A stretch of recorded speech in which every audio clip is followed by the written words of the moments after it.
Welcome to Around the Reel with your hosts, Aaron Carlson, Charles Lawson, and Samantha Hanna. Ah, shit. Here we go again. Hey, cleanly shaved. I don't even look like 50 right now. I don't. Shut your stupid ass. I don't look 50 right now. Look at Pull the those dental records and see how you look. It's no, you know what? I use the medicated. I spent $21 on medicated fucking toothpaste and wash and everything else. And this morning I woke up and I had no pain. It was over. How about that? There you go. You know why? Because I heal like Wolverine. You heal like Wolverine. I heal like Wolverine. I don't fuck around. I'm like Logan. Unless you blow out a groin. Or pull a hamstring. Logan couldn't even handle that though. You know what I mean? It's like you gotta be. Yeah. Yeah, you gotta just because I'm 50 doesn't mean I can't heal like Wolverine, guys. Michael. How's it going? What's up, dude? How are you, brother? I'm doing well. How's everybody today? We've had an interesting. It's been a morning. Yeah. Yeah, we'll have fun talking about it though, because that's how we start our show, Michael. We talk about whatever. Our shitty ass day or Sounds good. That's We what talk do. about life. Well, Chuck, why don't you start us off today Yeah, with what how your happened to morning your- went? Well, for those of you who have not checked out my Facebook post from this morning, I had a productive day planned. I was actually going to fix the patch the areas of the floor in my kitchen back in that needed to be repaired, and then I was going to try and get all the rest of the trim done in the studio here, like I wanted to do. Okay. But when I woke up this morning, I decided to start with a relaxing day, and I took a bath. Yes, Oh. motherfuckers, I said I decided to start my day off with a nice relaxing bath to soak my old ass bones and muscles that have been sore from trying to do stuff to make me look better as a human being. Mr. Now, Bubbles too? That being just a little bit of lavender bubbles, just enough to cover the crotch so I don't have to stare at my own ding dong while I'm sitting there, relaxing in the tub. You must Now, have shallow water. That being said, if I had gotten in the shower and jumped out, I would have been running and gunning. I would have had all the tools out. I would have been doing shit. Okay. But since I did that instead, I decided, I'm going to take the Roomba downstairs. I'm going to pick up all the stuff and let the Roomba clean the floors downstairs. So that way, when I get ready to patch the floors, they'll be clean. I don't have to sweep. So I'm picking up everything. I pick up the dog mat where I keep the dog's food and water, and it was really wet. I was like, wow, that's weird. So I got my hands and knees. I got paper towels. I start cleaning up the mess, and I'm realizing that everything's a little squishy. You didn't pee, did you? Yeah. Did you pee? Didn't know it? Well, I was drinking last night, but I don't think I got that drunk. Okay. Fair enough. Now, that being said, since I was on my hands and knees and realized everything was a little bit squishy, I realized that when the guys came in and hooked up my new dishwasher, they must have not done something correctly. So your So dishwasher I- leaking. So I sat down and I finished my coffee. I made my breakfast, and then I tore apart my kitchen. Aaron, did he just do And, the pinky when he did the drink? He did. Like, he did that the when he was pinky? drinking. I'm Yeah, fucking Microsoft, yeah. I'm sophisticated, man. So instead Wow. of getting the things done that I planned for, which was a bit, I spent the last hour and a half running around, going to the stores, buying all the shit I need. I ran in, slammed the new valve on top of the water line, and then came upstairs and got ready for the show. Okay. Oh, well, look All at right. you. See, real life with creativity. That's So wait, what you it is. didn't even get your bath? Oh no, I No, took he the bath. got If the I, bath. I wouldn't Okay. have taken the bath, then I wouldn't have been all calm I this see, morning I see. and cleaning up things as I was going to start my day. I've been all like, running around and get things started. That's what Gotcha. Mr. Bubbles can do for you. It just calm you down, right? Creepy. Mr. Lavender Mr. Bubbles. Clean floating around in Mr. Bubbles. That's right. That's right. Guess how my morning started? Well, you made a fucking trailer. Oh, yeah, I made a trailer for our stuff. Everything's balanced out, mixed wise. We're good. We're sending it off to composer for the movie.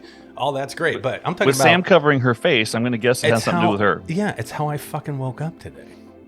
Uh-oh. So in bed, I'm laying there and I'm awakened by that noise I do While- that often in my sleep. while I'm getting slapped in the fucking head in bed. Like, and I'm like, what the fuck?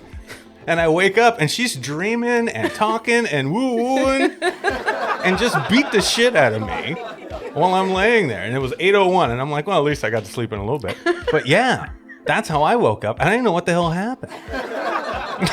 Yeah, but you woo-woo a lot too.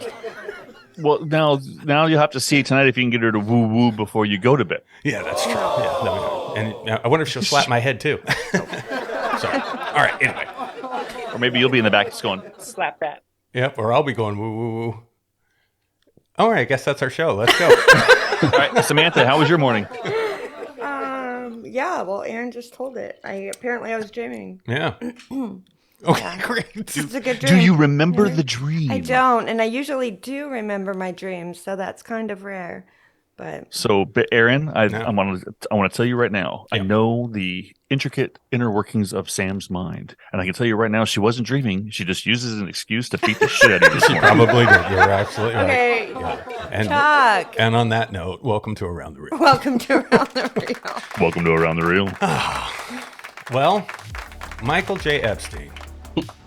What Nice is- to have you on the show. It's fucking an honor to have you, brother. Thanks for thanks joining for us. yeah, thanks for having me. I appreciate Greetings, it. human Hell yeah. Hell yeah, man. ish. Yeah. Well, we have a ton to talk to you about. yeah, there's a lot. Uh-oh. And- well, Yeah. no, good I'll, stuff. I'll brace myself here. yeah, it's Yeah, good. brace yourself. It'll be fun. It'll be Pour fun. It'll yourself be a fun. drink. It'll be No, fun. I'm excited. Yeah. We're excited too. You know, we're up here in the Pacific Northwest, right? And I'm just going to start off. And I always feel like a lot of the filmmakers up here that are hardworking, they really got a lot going on. That they kind of, Michael, I'm just going to tell you, I don't think they get like some of this stuff. They just don't seem to want to follow like things that are going on out there, other filmmakers that are pushing the envelope and trying to work their way through this industry, you know, and find a way to, you know, make a living making movies.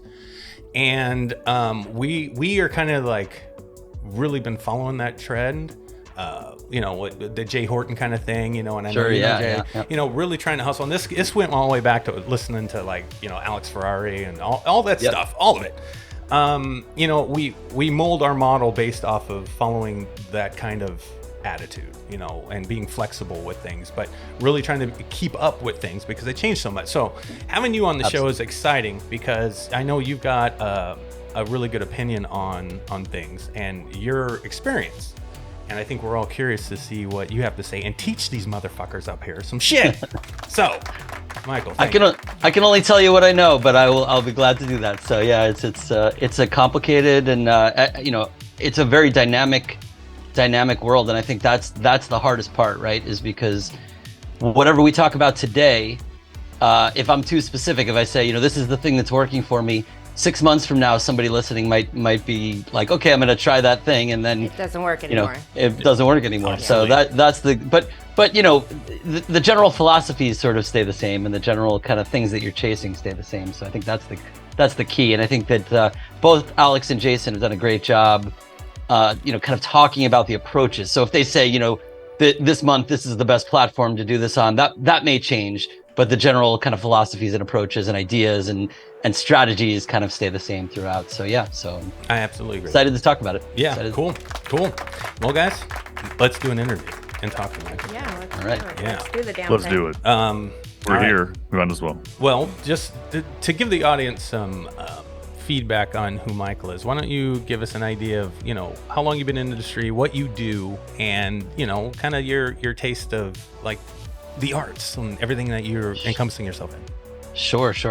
So really, I kind of, I mean, I've loved film my whole life, but I started out more actively in music. So I played in bands and toured and you know, recorded albums and did all that for quite a long time, since I don't even know, the 30 years at this point or something like that.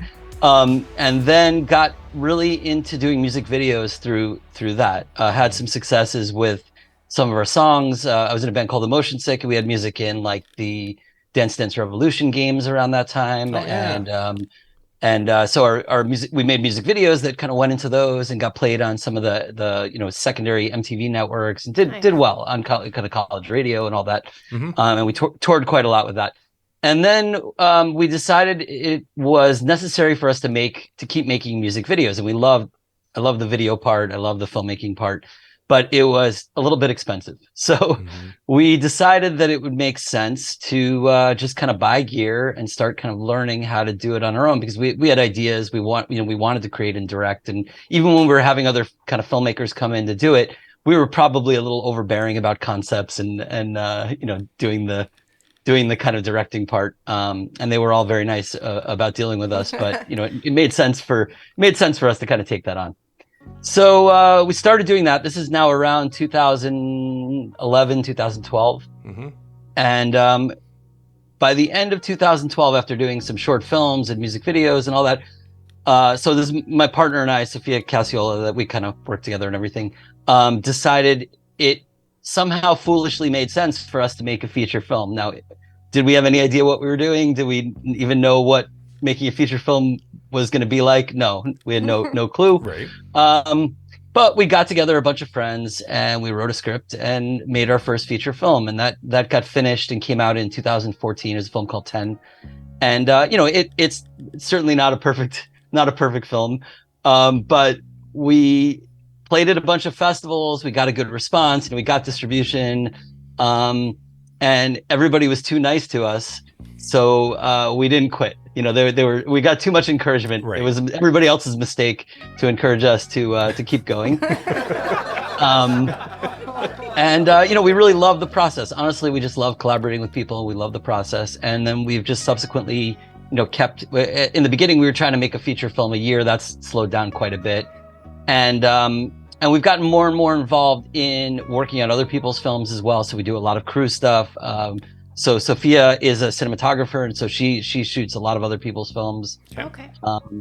I also often work with her on camera team where I do sound or other things. We're pretty versatile because we sort of took the philosophy, and I think this is probably the right philosophy, is that in order to be any good at directing an indie film, you really need to be sort of capable of doing at least a passable version of every job on set. Everything I agree. Really fully understanding everything. And, I love to outsource as much as the way I always talk about it is I do a lot of work on our film. So I do like all the post. We do a lot of shooting. We do a lot of sound on set. We do a lot of things. I would love to hire people to do those things if we have money to do that. Mm-hmm. But when we don't, we're at least capable of making it happen. We can fill gaps in kind of anywhere that they occur. God, that sounds familiar. Yeah. That So sounds yeah, really I mean, familiar. this is the story. I hope this is the story of every kind of DIY independent filmmaker. I mean, Hell yeah. It's just the I way think it it's goes. pretty similar. I think that is how it pretty much goes. Yeah, it has to. And thankfully, we came from music, so we had already done recording on our own. I was already really good with Pro Tools, so switching to Premiere and learning how to do video editing was quite easy. Very similar kind of feel and workflow, and we were good at doing post sound, and which was something that I think really is a challenge for people who are entering into independent film. Oh yeah. Yeah. So that was. Yeah, that was lucky for you to have that. Yeah, our first movie was so bad. Yeah, it sounds like it's in Chinese. It's so bad. even when you're good or when you know what you're doing, it's still hard to get good sound. I mean, that's just the nature of it. But yeah, that was a big help to be able to have that kind of down already. Yeah. We already wrote a lot of music, so it was easy for us to do scoring and kind of collaborate with a lot of musician friends that we had. And so at this point, we kind of we have a production company called Launchover. We've made, I don't know, maybe 7 or 8 feature films, something like that. Okay. I lose track. Depends on kind of what you count, whether certain things count or not. We've done a lot of short films, and we produce for others a lot, and we work on other people's films a lot. So I can't give you a number of films that we worked on, but definitely in the hundreds at this point. Wow. And it's just, it's something that we love doing. And we love being part of the creative process as much as possible. At this point, I sort of consider myself most interested in writing and directing. So I've been doing quite a lot of writing for others as well. So I've stepped in and collaborated with directors who are maybe they want to write their film, but they don't have as much experience or confidence in their own writing. And so they've asked me to come in and kind of co-write it with them and help guide them through that process. And I've done that on 3 films this year that are kind of in production or in pre-production right now. Wow, that's so when did you start writing? Is that recent or? Well, I've been, it's sort of a same as the other stuff, right? It's like you sort of have to figure it out along the way, right? Yeah. But yeah, I've been writing on all of our films. We wrote all of our films essentially, and I've always been interested in writing. I've always enjoyed writing in general. So getting into film, screenwriting felt kind of natural. and I've certainly gotten better over time and Oh, yeah. learned, every time you make a film, you're like, oh yeah, every mistake in the film, I can trace it back to the script. I mean, that's how I always feel now at this point.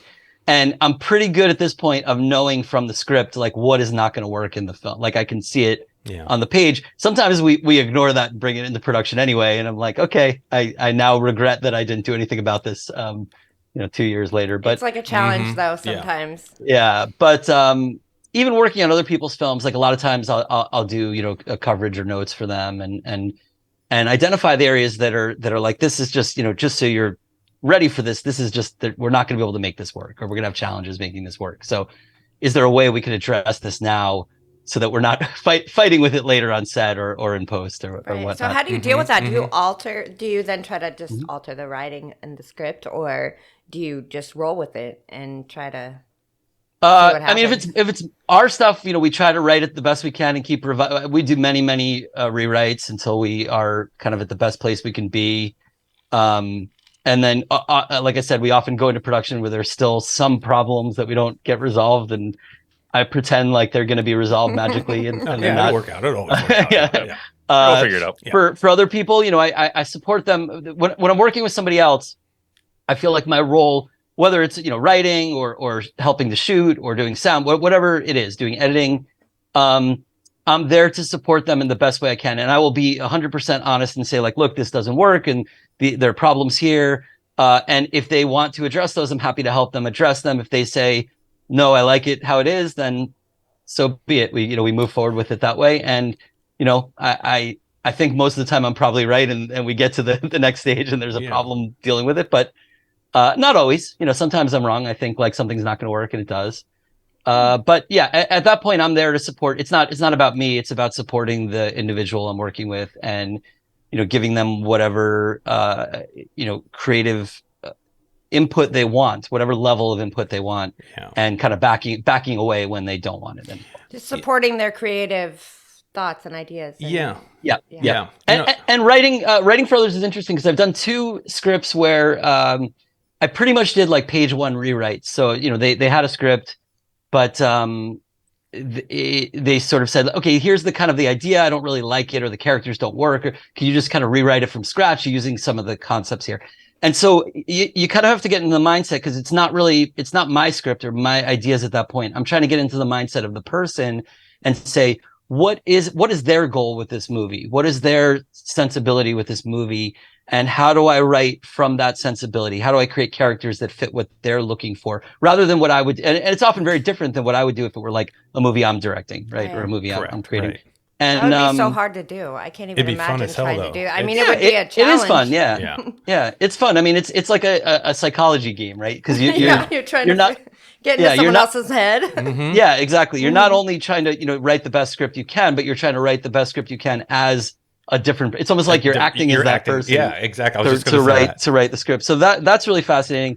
I did a co-write. I have a great friend named Jim McDonough, who has done an amazing short film. He made a short film called Manicorn, which I highly recommend looking up.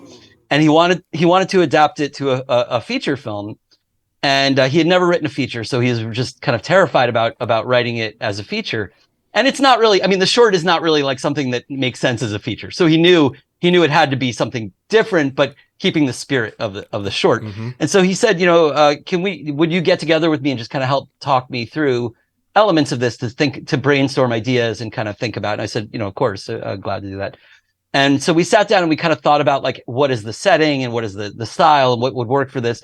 And then he asked me, and he has a very, very fun sense of humor. I mean, if you watch Manicorn, you'll see it's total insanity, and I love it. And, so he ended up asking me to kind of co-write it with him, and we actually worked on the script at the same time. So we used web software where we could both edit simultaneously, which is interesting. Mm-hmm. So we're both kind of writing scenes at the same time and going back and forth and editing each other. And it was really fun to try to write jokes like as him, really think about what and he said to me at one point, he's like, I really feel like some of these scenes like I wrote them, and I'm like, great, that really was my goal, like not to write the jokes that I would write, but to write the kind of humor that you would write. Right. So yeah. Anyway, that's sort of rambling, but that's kind of the approach when it's sort of like you're you're brought on to support someone else. I think that's really the strategy. And same with editing. I edit for a lot of people. Same thing. It's not always about editing the way I sort of edit it the way I think it's best. Right. And then bring it to them, and then we kind of talk through it and work through it. And sometimes they have very different ideas about certain elements or scenes where they say, this is kind of what I'm going for here, or the tone is a little bit different than what you expect it to be. And I try to, really see their point of view and make sure that it works for them, because at the end of the day, it's their project. They have to be happy. Correct. That's a whole nother creative aspect to things is helping someone else with their creative project. That's actually a gift that you have to be able to do that, because not everyone. No, that's hard. It's hard. It's a great topic to kind of dive into for a second here, because I'm recently doing the same thing for another artist, and it's fucking Lasardo. I'm working with Robert Lasardo on his first feature film that he actually has written and is acting in. And, I got to see the first cut of it. And he wanted me to be that second or third pair of eyes on it, to really just dig in there and, hey, Aaron, make sure, that this is going to be the best project it can be, And Why I'm do like, you sound just like I try to be like Lasardo. I try. I don't have the tattoos or cool or, have any kind of charisma like he does, but it's fine. Anyway, we were watching the film, and there's a lot of things that I would have done differently. There's a lot of stuff in there that I think can be better and tightened up and all kinds of stuff. And Sam watched it with me, and we're like, oh shit, there's some stuff. I don't think this is ready yet, And, I had to sit there in my head and go, well, who the fuck am I? I'm this guy up in Washington just getting in this business 5 years ago. We've been making movies for a very long time, but just getting ourselves out there. We're starting to make a name for ourselves and trying to build community and networking and everything else. And here I am talking to Robert Lasardo, and he wants my opinion. And I have one. And do I give it to him? Should I? But then I thought about it. I'm like, well, you know what? If I'd be a schmuck not to tell him the truth, I would be a fucking dick to go, Robert, this is great. It's going to be the next best thing. And then he puts it out and it does dick, because it's all fucked and foobarred and everything else, and a lot of stuff could be fixed.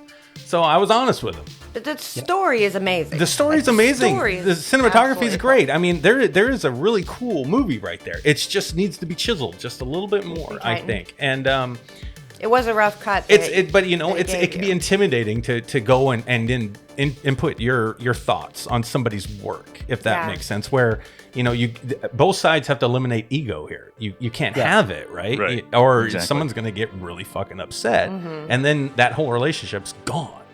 So have you run into any of those problems when you're speaking with some of these other filmmakers, and what was that experience like? Yeah, we're all very sensitive people, right? I mean, we're all creatives are sensitive people. Yeah, that's why it's our shit. We want to share our feelings, and we want to connect with one another. So inherently, we're starting from a point of danger in this regard, right? Definitely, right? Because when you make a film, you're revealing something about yourself, whether you admit it or not, right? Correct. Yep. So yeah, all the time. I mean, I've had a number of times where I get scripts from somebody and they say, I would love for you to read my script and give feedback. And I read it and whenever I do something like that, I'm going to write 5, 6, 7 pages I'm going to write extensive feedback. I'm going to say, here are the things that I think you could do to enhance it.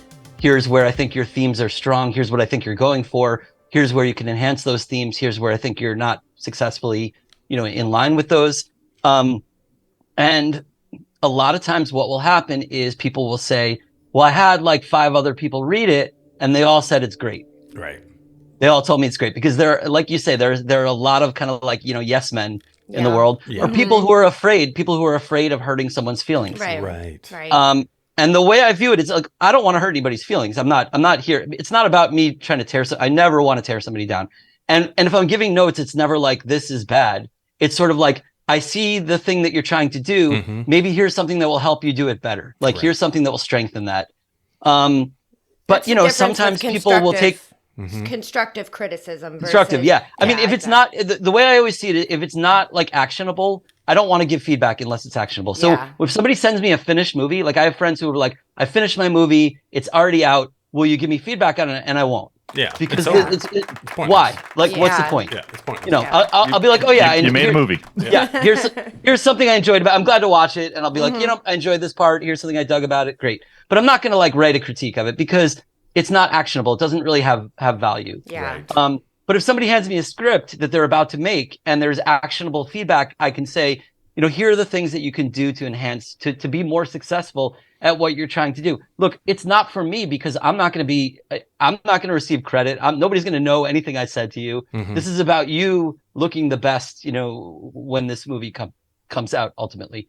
But sometimes people are very, they're sensitive about that. And I understand that. And, sometimes it's initially they're kind of like reactive to it and they're, they feel negative about it. And sometimes they get over that and then kind of move forward with it. Mm-hmm. Other times they're reactive to it and never move forward and get over it. You never hear what happened to Johnny? But, I hope anybody I'm giving that kind of feedback to, I hope they understand that I'm bringing it to them from a place of like trying to support them and help them. It's never about like trying to make them feel bad and I know feedback can make you feel bad no matter what. I mean, that's again, we're sensitive, right? Yeah, it's hard. It's hard to hear that you're not perfect. I mean, I know I'm perfect, so nobody has to tell me. Nobody has to tell me I'm not perfect. That's right. Other people, they have to hear it. Even Michael J. Epstein, you know what you're doing. But if someone's coming to you, you always hope that they have the balls or the backbone to hear what you have to say, because if you're asking for that, then you're asking for the good, the bad, the ugly, all of it. You want the criticism, the constructive criticism that you're asking for. And as long as I think that if you're not like directly like you suck and your shit sucks. Yeah, if it's generally like trying to help, like okay, you'd be doing a disservice if you don't do that, honestly. I mean, it's just not the right thing to do. It's a great honor to be asked for that help, in my opinion. Because, no one's going to ask you for help on that subject. Oh, can you criticize my work? If they don't think that your criticism was valuable. Absolutely. Right. Absolutely. Yeah. I mean, it is. It's a like a special kind of honorable relationship to have with somebody, to be able to give or take, criticism from someone. Same thing. I mean, if I'm asking somebody to read work, I know I said I was perfect, but I do. I do also take critiques. But if I'm asking somebody to read my work, it's because I think that they're going to understand what I'm trying to accomplish with it and be able to help me accomplish that. Right. And there are people, there are people who, if I handed it to them to read, I'm not sure that they would understand what I'm trying to. They may have a view on it, but I'm not sure that they'd be able to understand kind of what I'm specifically trying to accomplish. And they might want to take it because, going back to kind of what I said before. The idea when you're supporting someone is not to alter the movie to be what you want it to be. Right. It's to make it the best movie that they want it to be, right? So you need to make sure that any reader understands like what the goal of the writer is, and that they're going to be able to give notes that are kind of pushing in that direction. And that's why, in general, people always talk about this. It's like getting notes is great, but you take the notes that are useful and you throw away the notes, you disregard the ones that are not useful. And they're always going to be, even when I write notes, there are going to be notes that are useful and there are going to be notes that somebody's going to want to disregard. And that's fine. I mean, that's part of the process. But but you want to identify the people who are readers who are going to lean more toward the notes that are going to be at least pushing it in the direction that the thing is heading, rather than trying to pull it in a different direction, rather than trying to kind of veer to a different course. Right. After these messages, we'll be right back. Hey, you guys. Coach Rick here with another installment of Coach's Corner. Welcome to Coach's Corner, your mid-segment installment. Anyway, you may have heard me before, you may not have. I can describe some other day who I am, what I do, and all that jazz. I'm just part of Around the Reel, and I get to come at you at these mid-segment points and talk about whatever I want to. And today, something came up to me a little while ago, and it's going to tie some things in I've talked about before. By the way, if you're interested, you can email me at thecoachrick@gmail.com. TheCoachRick@gmail.com. The CoachRick@gmail.com. I also have a YouTube channel that I've set up with just the Coach's Corner. It's called Coach's Corner. So if you want to be awesome and great, please log into YouTube, because you have to be logged in order to subscribe and like. I would love for you to follow me and check it out, and let's continue to get the word out. Please share these episodes if you think someone could benefit by them. So this is going out to the greater film community. There are a lot of filmmakers that listen to this show, hopefully. And I want to talk about a quote that came up for me. And this is something that I truly believe. Your every moment is a contribution. Your every moment is a contribution. What are you talking about, Coach? Every moment that you're on set is either going to contribute to the overall outcome, or, this is where I might get a little controversial, or might actually take from the final product. What do I mean by that? Well, first, it occurred to me that this does tie in with one of the earliest podcasts. My favorite quote, and a student of mine mounted the quote on a little plaque that gets to sit by my desk here. So I'm going to read it.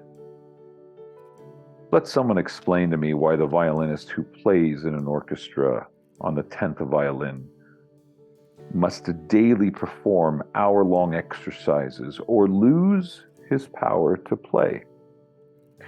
Why does the dancer work daily over every muscle in his body? Why do the painter, the sculptor, the writer practice their art each day and count that day lost when they do not work? And why may the dramatic artist do nothing? Spend his day in coffee houses and hope for the gift of Apollo in the evening. Enough. Is this an art when its priests speak like amateurs? There is no art that does not demand virtuosity. That's Konstantin Stanislavski in My Life in Art, page 569. It's right towards the end of the book. If you don't know who Stanislavski is, you probably should, especially if you're an actor. Neither here nor there. And while the whole quote is quite powerful, I want to, focus on just the very end there. Is this an art when its priests speak like amateurs? There is no art that does not demand virtuosity.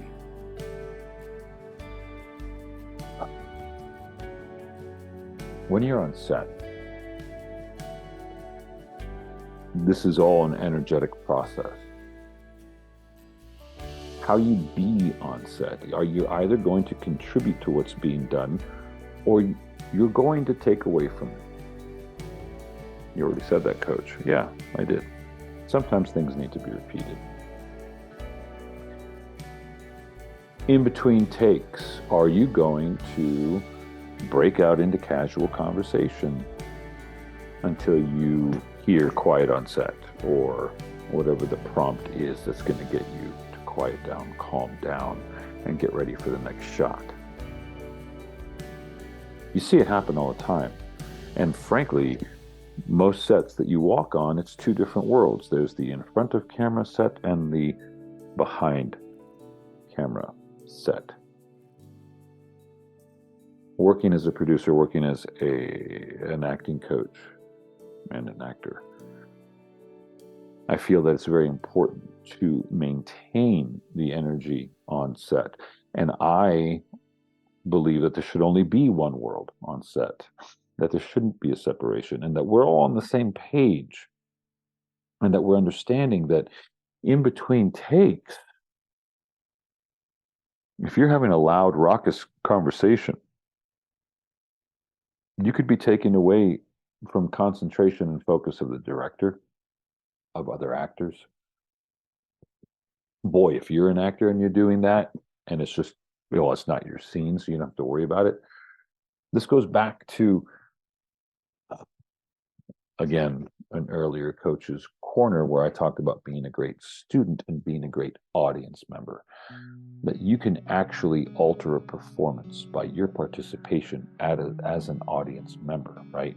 Why? Because you're giving your energy to that performance. Well, that's what should be happening on set. Everybody should be giving their energy to the performance. Why? Because the performance is the thing. That is what is going to capture the audience or not. If you don't have the performance, everything else doesn't matter. I'm not saying that the actors are most important. Please hear that. Everybody is crucial. But what is the heart going to respond to? What is the audience's heart going to respond to? The music's going to help, the lighting's going to help. All of that's going to contribute. But if we don't have a true present, in the moment performance, you may get some, but you're not going to get as many as possible. You're not going to touch as many hearts and souls as possible. So, please consider. And I'm not saying that, the set's going to be dead and no fun. No. All of that exists, but it exists inside of a world and a realm of extreme respect, of extreme an extreme honoring of the virtuosity of these artists. And there's many artists when we're on set, right? Are you thinking about how you can contribute? Are you thinking about how you can help others be better? Or are you there just having a great time because, oh my God, I'm on set and it's so awesome? Yeah, it is. On the back of the Actors Dojo t-shirt, I wanted to say I'd rather be on set because that's where I want to be. 24/7, frankly. Happiest place on earth for me, right? To be with other creatives doing what we love. Your every moment is contributing. Who are you being? What are you contributing? What are you bringing to the table? I don't care if you have one line. You can still practice this. You can still be this. Your every moment is a contribution. And of course, you can apply this to your life as well. Much love to you all. Till next Coach's Corner. God bless.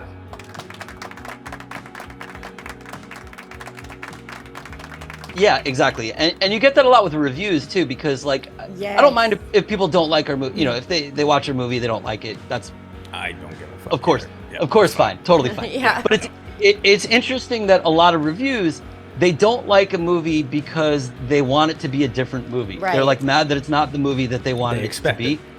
And I'm like, that's fine. Obviously you can write whatever you want. I don't care still, Right. but it's kind of weird to not at least meet a movie on its own terms and be like, Right. This movie was successful at what it did, or it was not successful at what it did. You're going to review. I mean, if I'm a good reviewer, and I think good reviewers, good journalists understand this.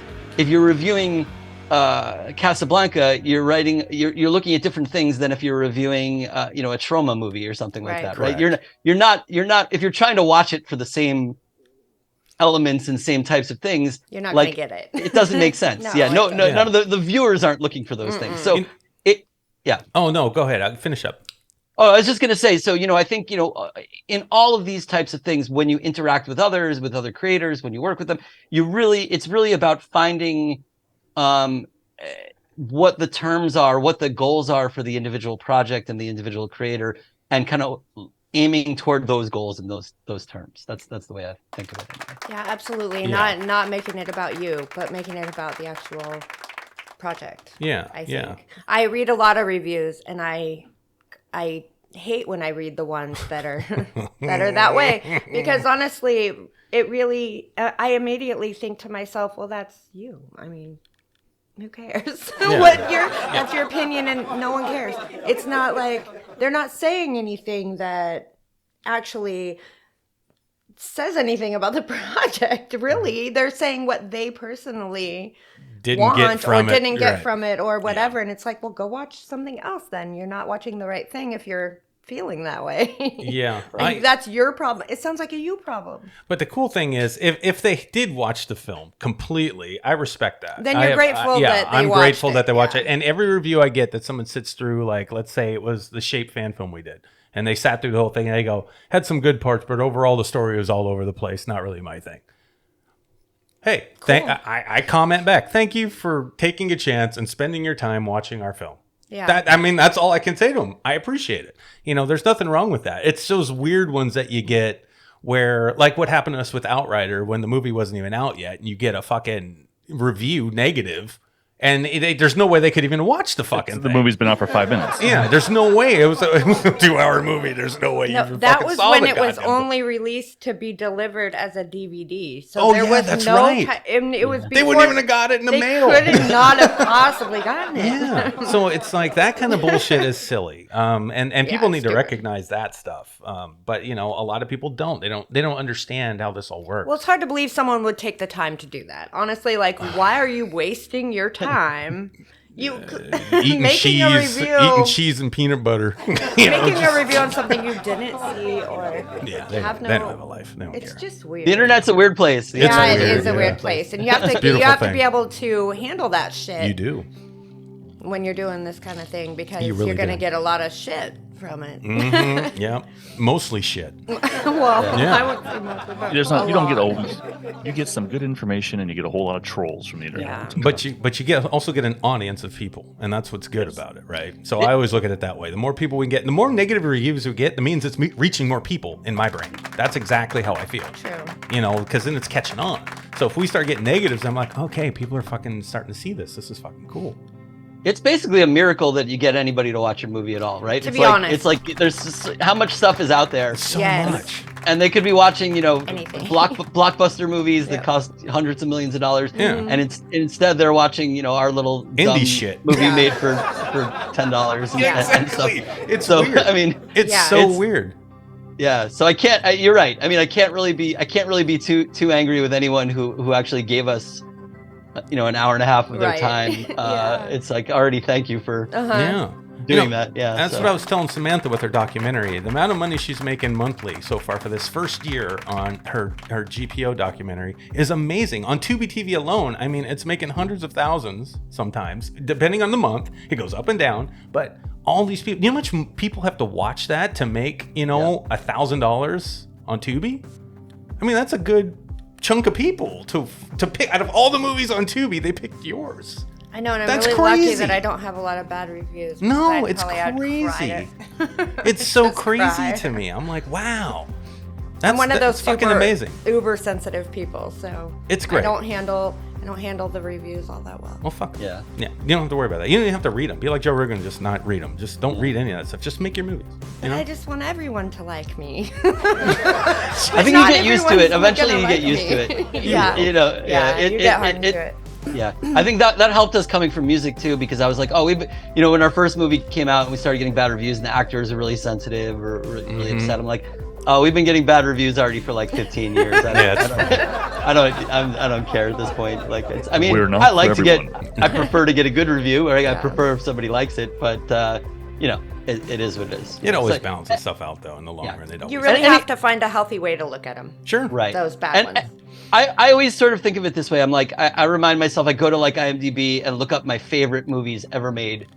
And do the I same start thing. reading the reviews, and I'm like, okay, you go to the bad reviews of those movies, and you're like, yeah, people hate Everything. the greatest films of all time. Like, I mean, they hate the movies that I think are flawless, incredible films. So how do I expect that there aren't going to be a ton of people who are also gonna hate anything that I do? So I think the exact same way, dude. And that's Exact a really, same really way. realistic way to look at it because realistically, we're all different people. Yeah, so it no doesn't one's matter. going to like the same stuff. Yeah. And we're all going to like different stuff. So there's going to be plenty of people that don't like anything. Yeah, Anything. it's true. And if you connect with some people, if you've got some people who really respond to your movie, then again, it's like it feels sort of like a miracle, right? You're lucky, 'Cause yeah. you found people who are out there who are willing to give you the time, who then have like a powerful response to something that you've done. And that's I mean, I assume that's why most of us, I don't know, maybe some of us have other reasons, but I assume that's why most of us are doing this nonsense. It's certainly not for the general glory or the money usually. So No. most of the time it's just because we have no other choice. So You can't help it, right? You got to do it. Yeah. Yeah, you're pulled there. I feel it every day, every fucking day. That's exactly how I feel. Well, speaking of that money stuff, like we said earlier in the show, we were going to talk a little bit about like what the market is like for indie filmmakers. And, we've experienced this last year with the Sam's documentary, and we've been lucky to get, positive, revenue stream going from her film, which is the first time for us because the other film we did didn't do so hot. It did in the beginning, but we realized nobody watched it. Amazon Prime pays dick. And, we didn't market the thing right. We didn't have anything going for us at all. The movie was all over the place. There wasn't a niche audience for just that because I wrote something that had everything in it. So, we... It was 3 hours. Yeah, it was long. Yeah, but what we learned, Michael, is something I heard you say. You make new mistakes. I think I heard you say that before. Yeah, you make absolutely. new mistakes, right? I love that saying, and that's what we try to do. We learn from what we fucked up with. And we didn't fuck up GPO this time, but there's other things we know that we fucked up. But at the same time, that elevated step we took changed the outcome for this film that she just made. And we see revenue coming in for a movie that we barely put any money into, right? So that's cool. But this market is crazy. It changes all the time. Like you said, every 6 months, something could be different and new.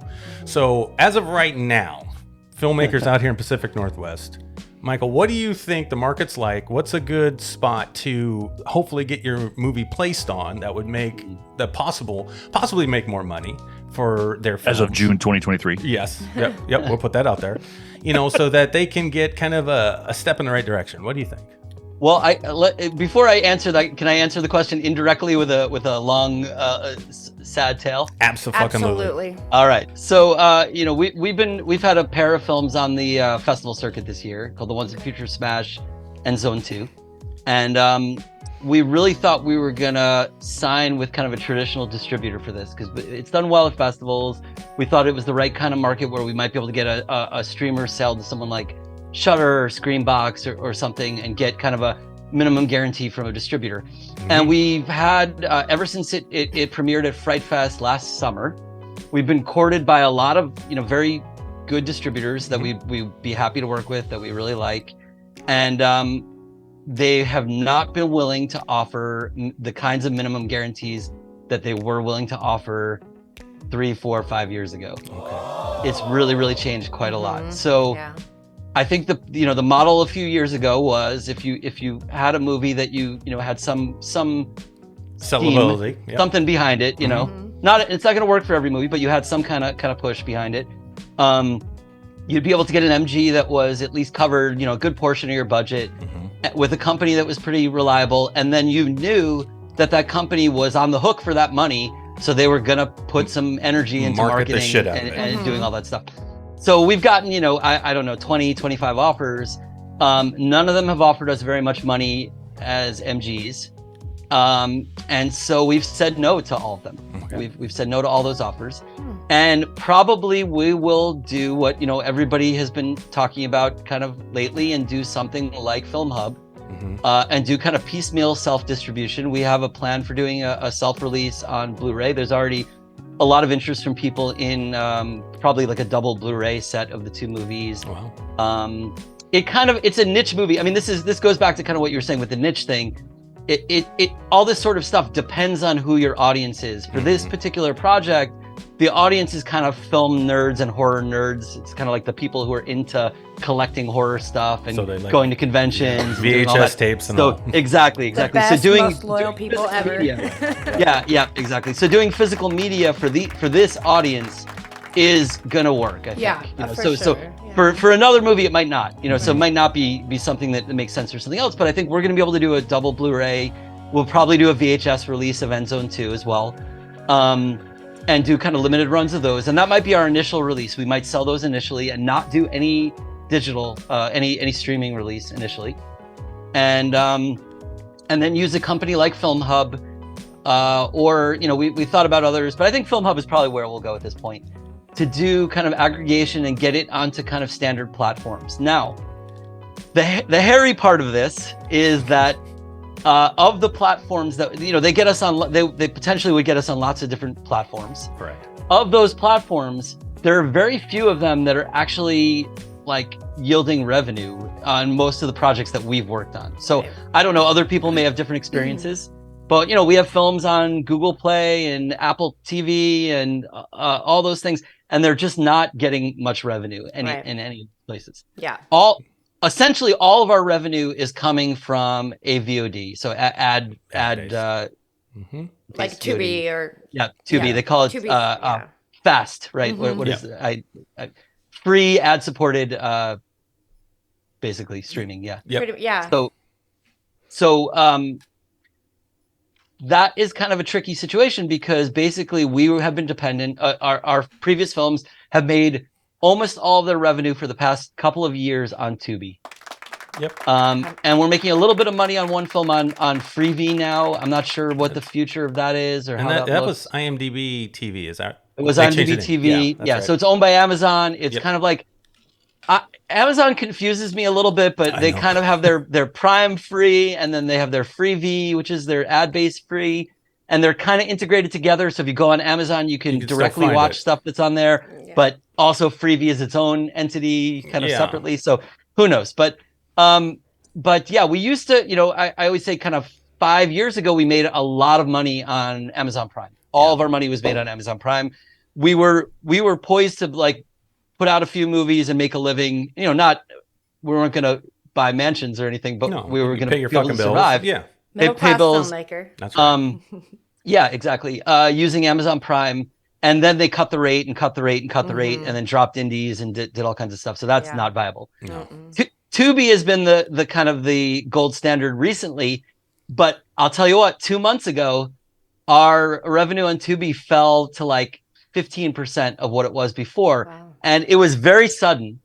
And I thought about like, maybe this is just us. And I started asking around and everybody saw it. And apparently distributors are really freaking out because it really happened to a lot of indies. And I think the reason this happened is that Tubi has started recently doing a lot of original programming, quote unquote, where they acquire stuff and call it Tubi Originals. And they're pushing that more and more. And then studios are dumping all their movies onto Tubi. And so that stuff is showing up at the top more and more. So people who are using Tubi are not necessarily seeing as much independent content as they were even 6 months ago. Yeah, you know what? And they that's funny. scroll through more pages. Yeah. Yeah, and that's exactly, Sam, when your movie started to kind of dip.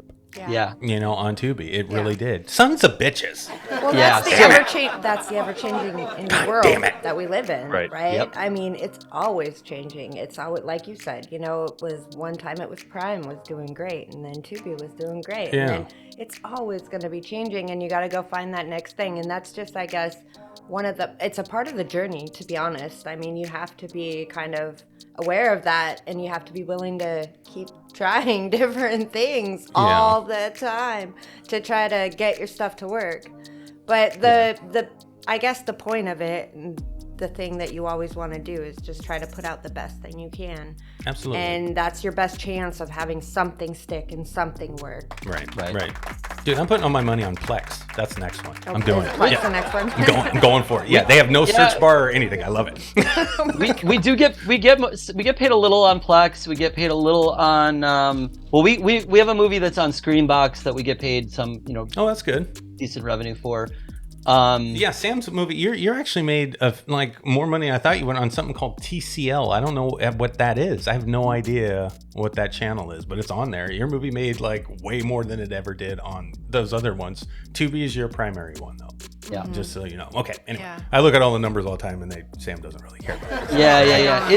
It's very dynamic, and I think the reason that we're probably going to go with Film Hub is because you have a little more flexibility in what you can do. Yeah. And this is such a weird experience too, because I sort of like feel like it's a mistake and it's almost viewed as unprofessional, but we have a monetized YouTube channel. And a lot of distributors are now dumping movies on like those movie YouTube channels. So we'll probably at some point say that. I was about to say something about YouTube. Oh, yeah. YouTube, Yeah. honestly, and I mean, we all might go back to YouTube sometime because it's not a bad. It's not. I would not be surprised if we make the most money on this current release on our own YouTube channel. That's what I'm saying, Yeah, dude. I agree. I would not be surprised. So so just to catch you up on what we're doing, and the audience knows, and they're probably tired of hearing about it, but I had this idea. I had this fucking idea, Michael. I'm gonna get this channel monetized. One day we're gonna get this fucking channel monetized. We need 1,000 subs. That's all we need. We can do this. So I go, hey, you know what we'll do? We'll cheat it. We'll do a fan film. Because fan films bring eyeballs. We'll piggyback off an IP that's already been made and make our own original content based off that character. And guess what happened? We got monetized. Okay, so that specific movie isn't making any money, but everything else we have now does. Yep. So now we've got a channel that we can make money on. And I look at the little movies that we're making, and absolutely right. We're making, it might be a few dollars, but that's more than we're making off of like any of these other distribution stuff that we're getting through Film Hub. Some of these other channels are paying dick. We know Outrider makes $2 or $3 a month, where your movie's making $800-900. Sam, well, guess what? The fucking stupid video I made for one of our trailers for our fan film actually is made $8, and I'm like, what the fuck? Yeah. The thing about YouTube also is like, because we've had it happen to us a bunch of times. We have friends who have podcasts who put their material on YouTube as well. Yeah. And YouTube will demonetize you like at the drop of a hat for no reason. Sure. They'll just be like, "Oh, you don't have original content, demonetized," and then you have to like fight for them to get remonetized. Because we had that happen where, okay, basically, I think what essentially the situation was is that we had a bunch of trailers for our films on our channel. And those trailers were often posted on other channels because other people, so they started saying we were just like stealing content from other channels, and I had to explain like, look, these are our movies. Yes, these trailers are on other channels, but this is ours. Like, this is not that we stole them and put them here. It's like we're the actual original we content. are them. Yeah. And they give us our monetization back, but like. I just know any day they could be like, nope, not monetized. It's over. So you can't rely on that. Yeah. No, and that part sucks. But there's also the fact that like we just found a little thing about YouTube that we were like, oh, crazy cool. Where, right, Aaron? Tell about that. The monetization sharing. Yeah. Well, the thing that was kind of cool. Yeah, actually. It's when we do, when you cut a movie, usually a temp score most of the time. When I'm editing something, I always throw a temp in there. So on our new episode for the Horrorverse, I went and threw in like all the speed soundtrack. I wanted to feel it when I was editing, right? So then I throw it up on YouTube unlisted just to get an idea how it looks, how it plays, how it sounds. So I know that when we release it in a couple weeks, we're good to go once the composer does his score. And we got back something from YouTube saying, hey, monetized, but it's a revenue share. So we could actually use some of these songs if we wanted to. We're just sharing the revenue with this other creator, as opposed to it being, not monetizable at all. Yeah. Now, there are some tracks that you can't share with, but on this scenario, the tracks that I use from the Speed soundtrack, you could use. And I'm like, holy shit, I didn't know that. I never thought of it. You have to share your revenue. Yeah. But I mean, that's cool. Yeah, because that they have that option available. Absolutely. It's fun. So, I mean, they've bent the rules here and there, and then YouTube has changed enormously from that. I remember when they muted audio. Just like Facebook does if you do. They'll mute a certain part of your fucking thing because it's in there. So it's kind of like, wow. So who knows? I don't know. Yeah. Maybe they'll figure it out and it'll be cool for all of us. I don't know. At one point, which is, I think, kind of gone now, we had, our band had music in there they had like a catalog of music that you could use. Now this is before they made the deal with all the publishers, so that you could kind of use almost anything. Yeah. But they had like approved YouTube music, and you could like create a video and then go through that and just like identify a song and like place it in the background of your video. Right. And so we were making like $300 or $400 a month from people just like making Using your videos songs? with our songs, like Badass. through that system. And there was some weird stuff. Like I used to blog like all the videos, because you could search by the artist and like see all the videos. Yeah. And there was like stuff that was very disturbing that That's so had our much songs fun, in it. though. Like, That's so fun. there was a video of like horses having sex in one, and there was a video of somebody that clearly had a weird fetish for like American Girl dolls. There was all kinds of stuff. But I was like, all to your music. I'm getting paid. Whatever. paid for it. I'm a bitch. I'll take I it. stay out of it. But that system I think is gone now, so we don't have that. But now they've replaced it. They've made deals with basically all the major publishers, so that you can do that. And it's really interesting because in the past, obviously, if you wanted to license a song for your film, it's with a major publisher. It's just not gonna happen. You're not gonna be able to do it, unless you have an enormous amount of money. And we've gone through that process trying to get A song, big a songs, and they're specific like $50,000, and Right. okay, You're like, not gonna happen. Yeah. So, but like we worked on a film recently called Don't Fuck with Anne Margaret. Okay. Is the name of the film. And the filmmaker decided that she wanted to use a bunch of like 90s like needle drop kind of songs. Like it was necessary to use like Spice Girls songs and like all this kind of stuff in the film. And she did that, and and was able to post it on YouTube. And people are like, "Oh, did you license these songs?" And it's like, well, you don't actually kind of like really have to. It's sort of like built in, as long as it's just on this system. It's already like kind of built in that you're allowed to create using the material, Right. and it's maybe it's a gray area, like they could complain about it or something, but generally there's no issue with it. And so she has the movie that she wanted to make that would have, if she licensed those songs, would have cost some hundreds of thousands. insane amount of money With the music she wanted to use. with the music that she wants. And it's not really, she's not going to make money on this film, but it's a short film, Right. and it's creatively it's exactly what she wants. And I think that's a really cool thing. It's a trade-off. And It's a cool thing, those people get paid. She gets to make what she wants. Everybody kind of wins from that. Yeah, and that's why our shape film's the same way. I literally went in there and added a lot of Carpenter stuff because you got to have it, right? And the composer at the time we were using did good stuff, but there was moments I really still wanted to capture some of that theme of Carpenter's.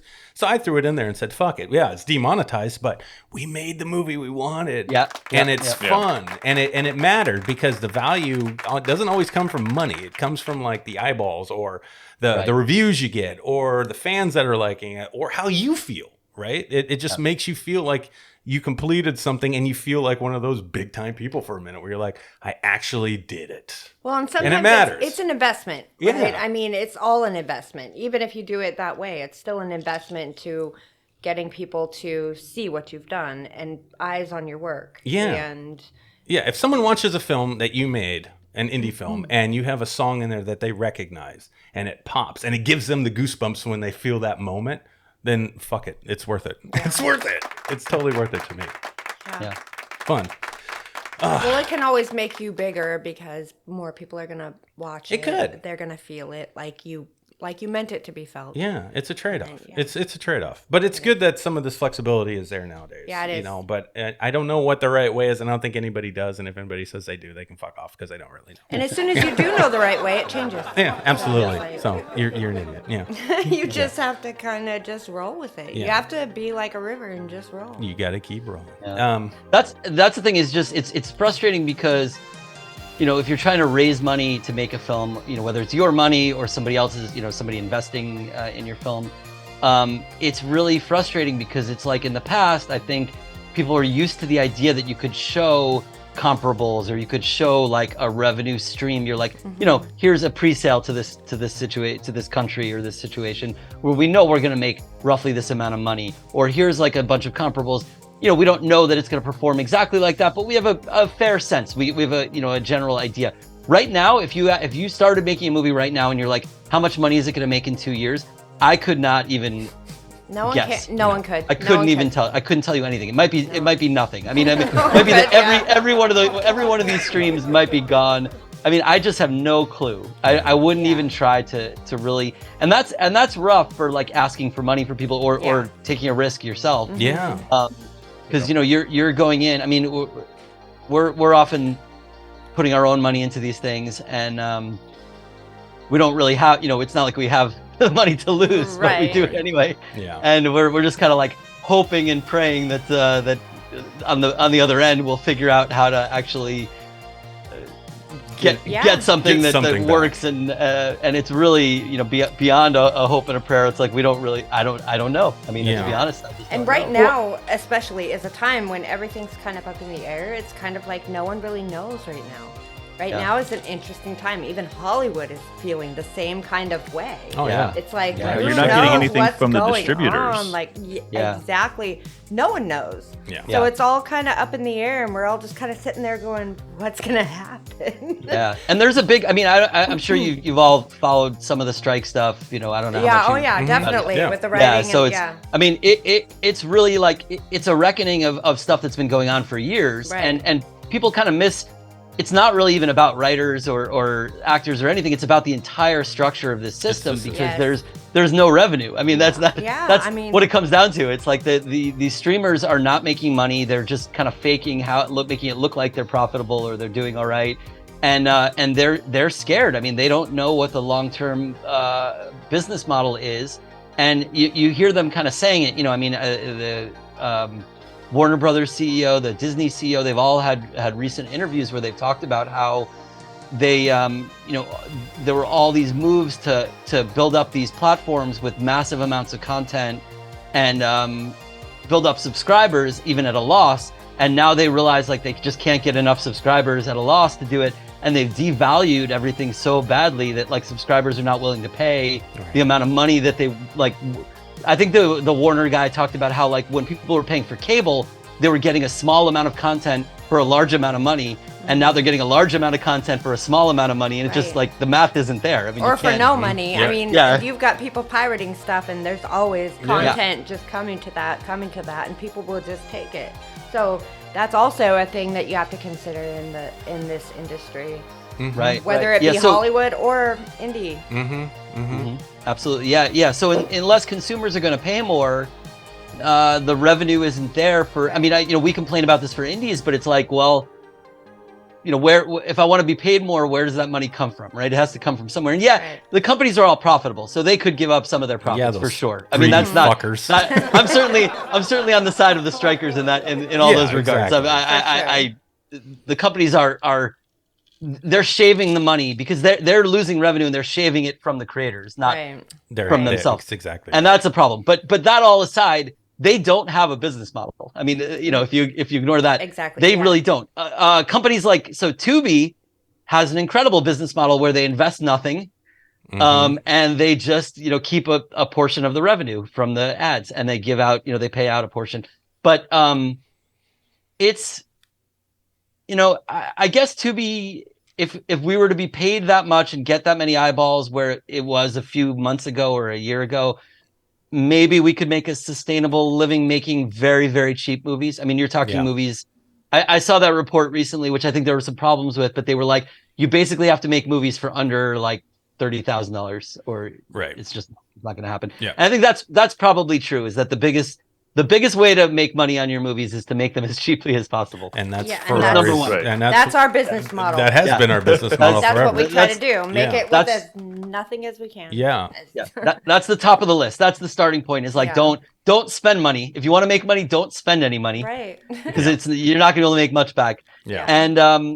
And it's the scary part of Tubi to me is that seeing all of the major companies, like the major film distributors and film production companies, dumping all their movies there, makes me realize they also that's their best source of revenue as well. Yeah, that's they're crazy, they're not doing better than we are, and so they're going to eat up the eyeballs that we had there because they need them too. And you see, you hear all the stories of people of these companies pulling all the content off of like HBO Max, now Max. Yeah.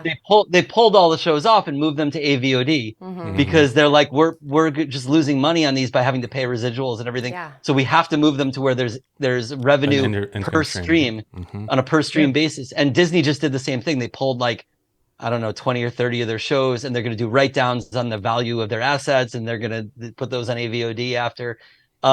It's because that AVOD is the only source of like continuous revenue. And it's really ironic because we all thought like, oh, we've left television. We're in the great age, past television. We no longer have ads.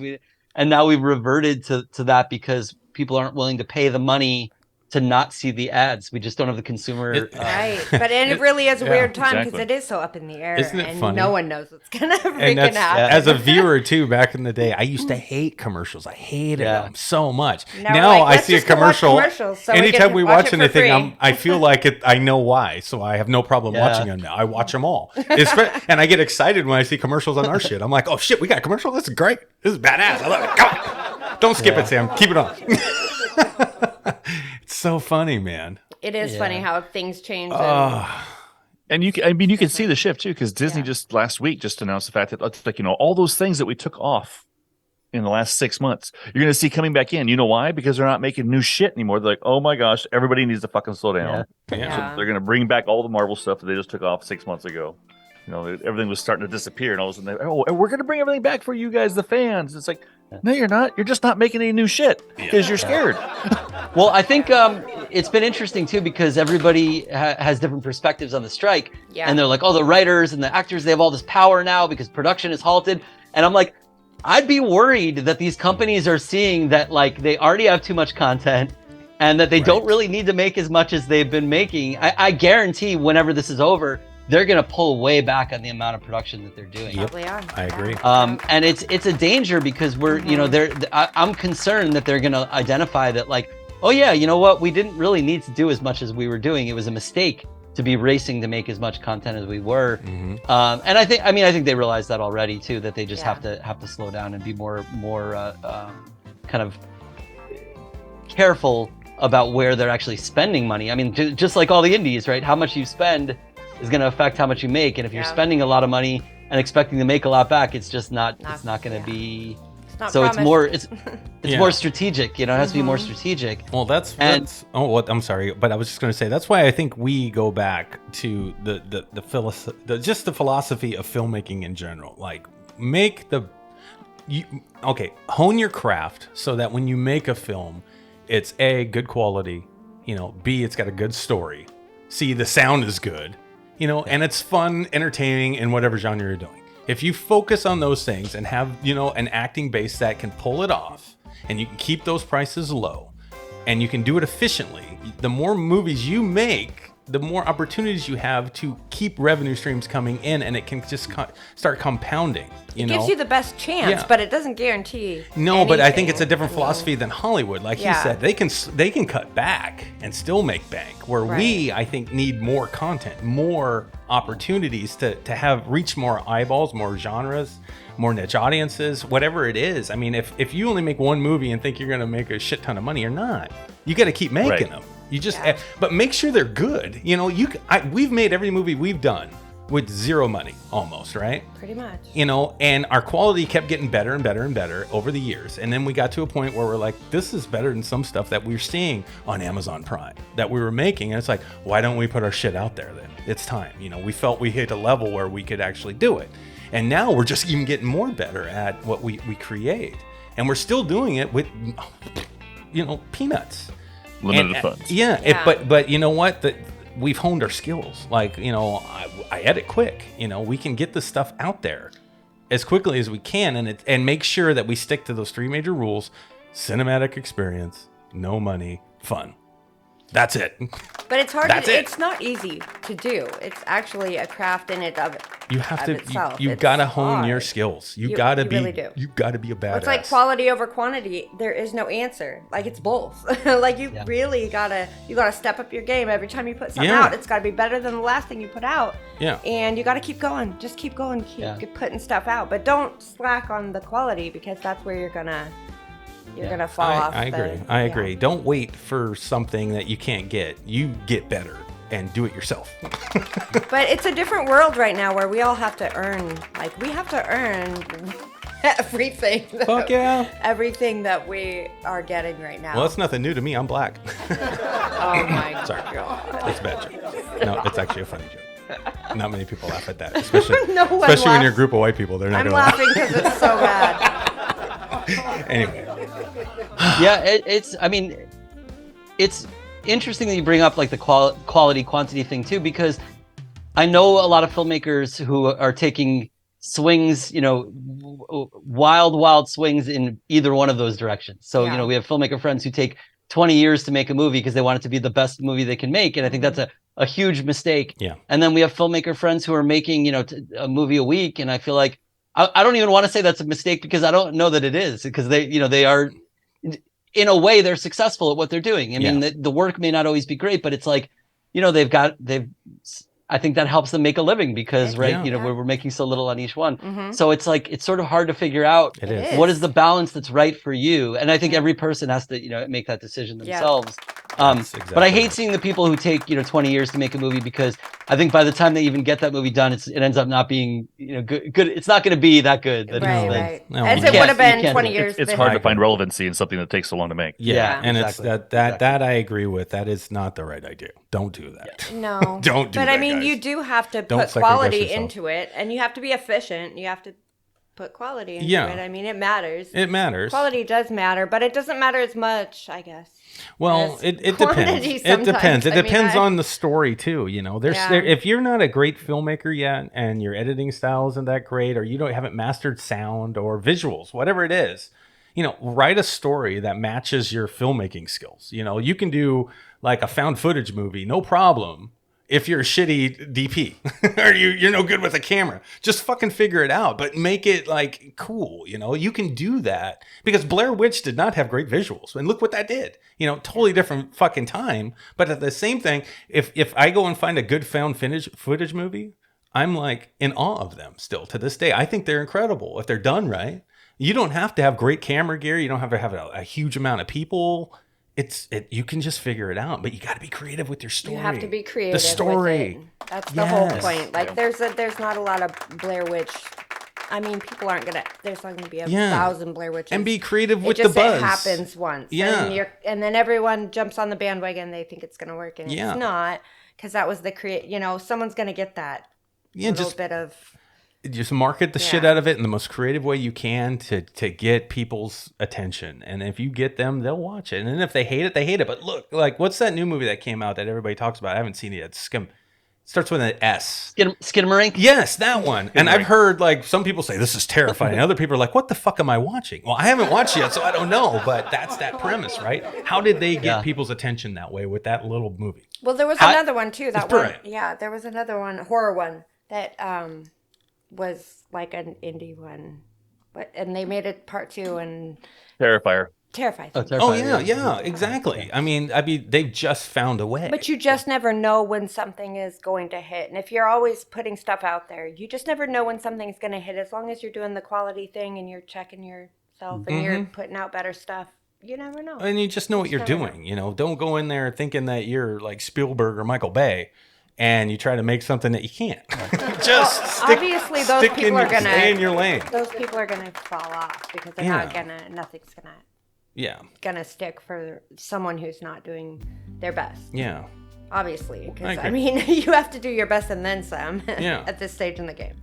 Yeah, we always kind of say, like, look at what resources you have at hand, right? So it's like, if you have a location that you have access to that's cool, write a movie in that location. Yeah. If you have actor friends who have certain skills or things, write those into the movie. Yes. Think about how to craft using the interesting things that exist in your life, basically. Yes. I mean, Correct. that's how you get value out of not having any money. Yeah, Exactly. it is. Yep, that's how you do that's it. what I'm That's saying. the trick, is you use what you have. Yep. Stay in your lane and just do that, and you have a better shot at pulling something off that you would think you would need money for. Yeah, that's all I'm saying.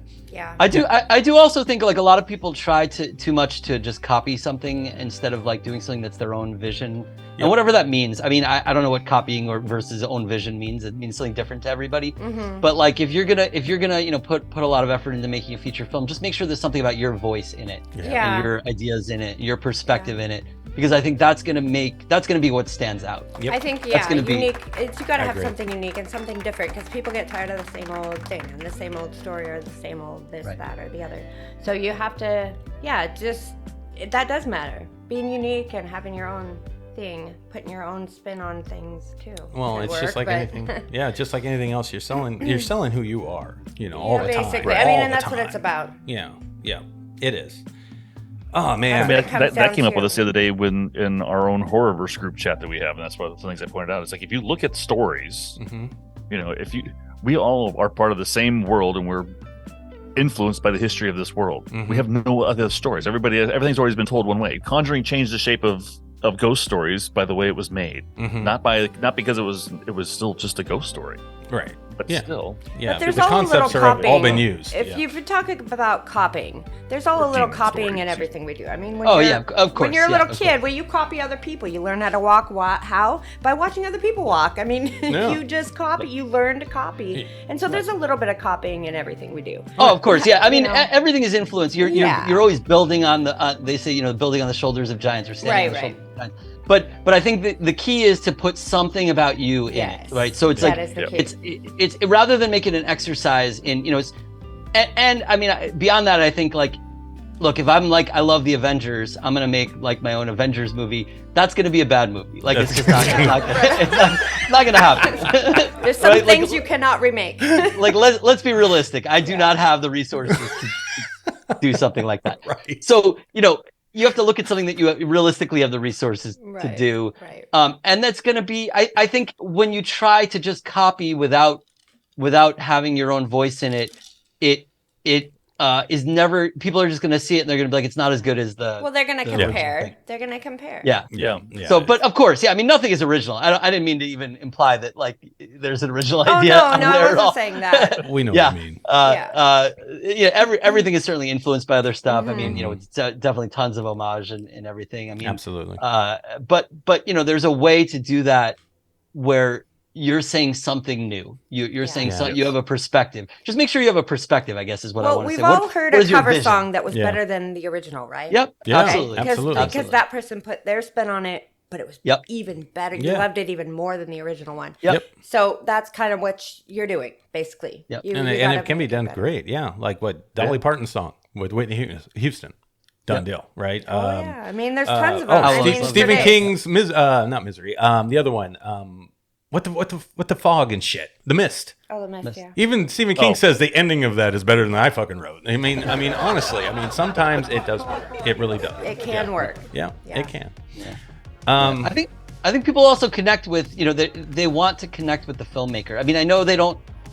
It's not necessarily conscious, right? They don't necessarily know. Like, but I really do believe all this stuff is about our like emotional connection with one another. I know it's it's entertainment.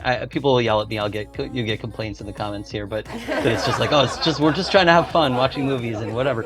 But there's always an emotional core to whatever it is you're doing, whether it's fun or ridiculous or comedy or just gore, whatever it is. There's always an emotional core if something is going to work for you. And I feel like that emotional core should be reflective of what the filmmaker is trying to convey. And I think the viewers know if it's there or if it's not there. Yeah. I agree. The viewers really do. I agree. It comes down to connection.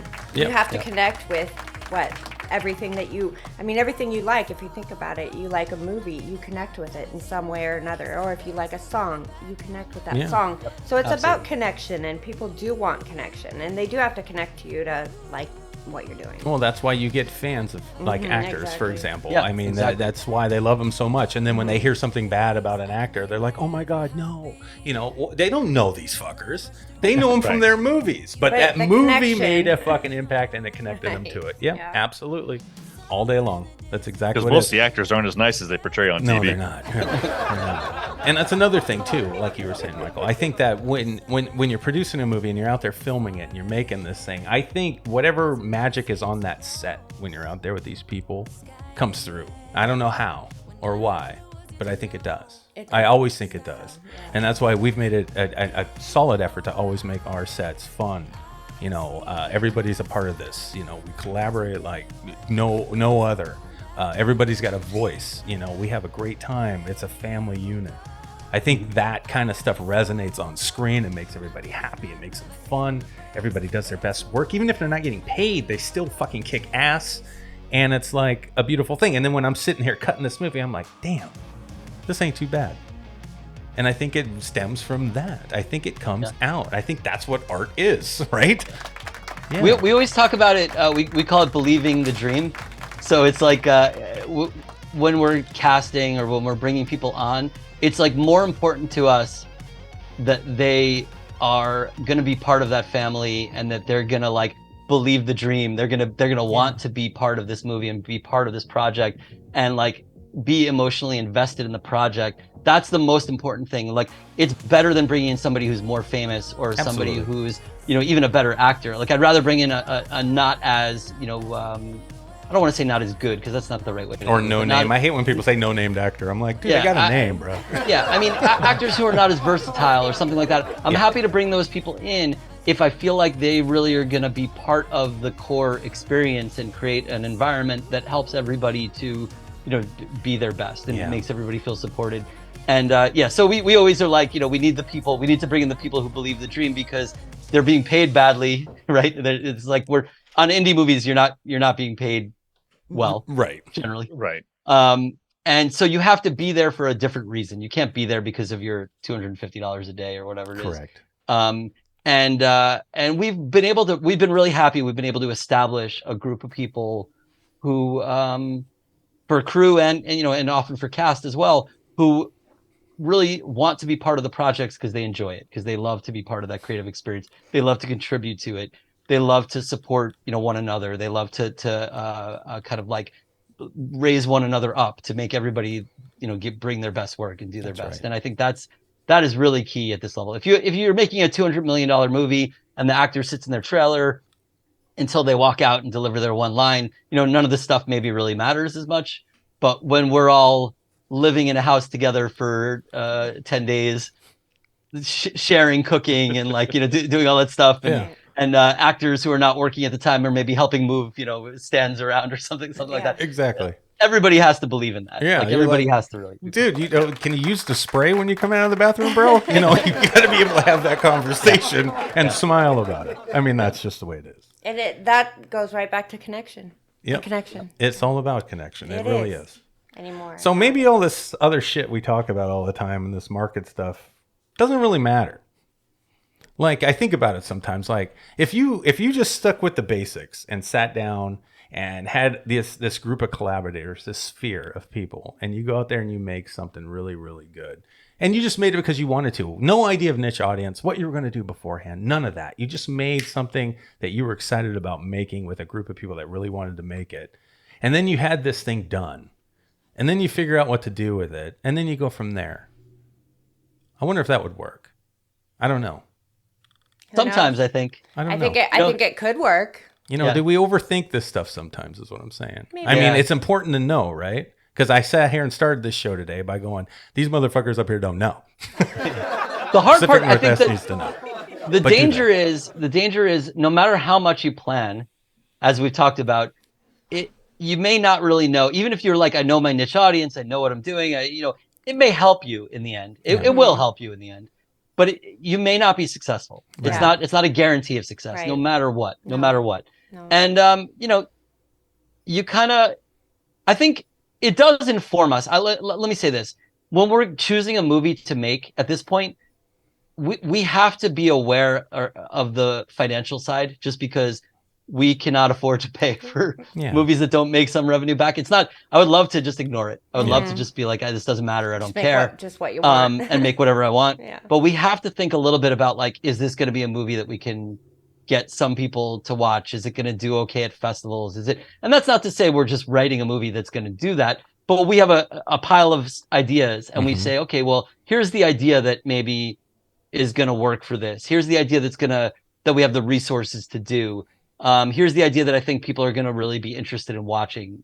And so, we might select that one from the pile rather than just like writing something from scratch to check off boxes. It's like, which of these ideas maybe does check off the most boxes or does fit the best with all those things. Yeah. And I think, that's we're forced to do that because ultimately we want to keep making movies. And if we don't make revenue on the movies, we can't keep making movies. Right. It's that simple. That's the reality of it. That's yeah. I mean, if we don't make our money back on these movies that we're about to release, it's like, it's just really hard for us to make another movie. That's right. Yep, it sure is. It Oh, sure is. man. And Mike. that's why this is all a crazy journey. It's a journey. It is. But I love it. And I wouldn't want to do anything more than this. Well, I have to because I haven't made it yet. But you know what I'm saying, right? I was going to say, what about... I got a day job, what about your but job? I still work. It's fine. Mike, it's been a pleasure having you on the it's show been a today, pleasure, brother. yeah. Seriously. It's been lots of fun conversation. Yeah. I think it needs to be had more and more and more, and people need to really pay attention to like why they're doing this. Why? What's your why? And then the information is out there. Ooh, it sounds like X-Files. That's cool. The truth is out there. Yeah, thanks so much for having me on, and sorry if I over rant sometimes. I like to go on long rants, so I hope you're that someone was who okay. talks on a talk show. Yeah. I know. Thank you. We invited you on here to rant. So. Yeah. Oh yeah, I guess. I probably have done that. So thank you for having me. Oh well, not any more than we do. And actually, you are more interesting than we are. So Yeah, thank totally. you helping us, brother. So what are you working on right now? Before we end the show, what do you got going? So we're trying to kind of wrap up our festival run with the Once and Future Smash and End Zone 2, and then I think it's going to come out in the fall. And again, I think we're probably going to do a physical release and then kind of slowly kind of eke out streaming after that. Okay. We're also we just worked crew on a short film called Still that I think will probably come out really cool. That'll be at festivals this fall. We've been working crew on a feature called Wake Not the Dead that's currently crowdfunding. If anybody's like has a few bucks to throw at a crazy sort of gonzo, I don't know, vampire-ish movie. Look up Wake Not the Dead. The teaser, the filmmaker Matt Stewart, who works a lot on our films as well. So we go back and forth and work on each other's projects. Nice. He made a really, really entertaining crowdfunding pitch video that talks about the movie and shows a teaser of the footage that we've shot so far. So that's really cool. Awesome. Shoot us those links, and we'll put them in the... Yeah, I'll put them in the show notes. Yeah. Oh, yeah, definitely. And then we've got a project in development that I want to say we're going to shoot in December, but we'll see kind of where our financial and other things land by then, and whether that happens. I can't talk about that too, what it is specifically. And otherwise, we're working on other people's movies for the next few months, and that's great. Got a bunch of things lined up. I wrote, I worked on Jay Horton's movie Hard Place, which is kind of finished crowdfunding, but I guess is in kind of continuous. I forgot what the mode is called on Indiegogo. It's like overtime mode or whatever. overtime crowdfunding. So you can take a look at that and contribute to that as well. So I co-wrote the script with Jason. Oh, great! Okay. That was really fun. Yeah. So I don't know what we're still kind of, I think that's still in progress, the final version of it, but we did maybe 4 drafts back and forth. That's awesome. And I'll be interested to see what's going on with that. I think it's probably going into production this fall. Awesome. Yeah, I can't wait for that. Even though Jay Horton and like Alok Mishra, they copied me, but they made it their own, but they kind of piggybacked off of me and stuff, so it's fine. So whatever. They're both troublemakers. They really are. They both are of those troublemakers. I know they're listening too, so fuck you guys. Yeah. I like that. And thank you for listening. Honestly, we look up to both those guys. They're awesome. Yeah. I love them. They're both great. Yeah, They're great. I love both those guys. They're awesome, man. And you're right up there, Michael. So thank you very much. Thank you very Appreciate much, that. brother. Yeah, thank you for sharing your knowledge with us. Absolutely. Absolutely. It's been great. Thanks for having me again. Yeah, for sure. Of course. All right, Chuck.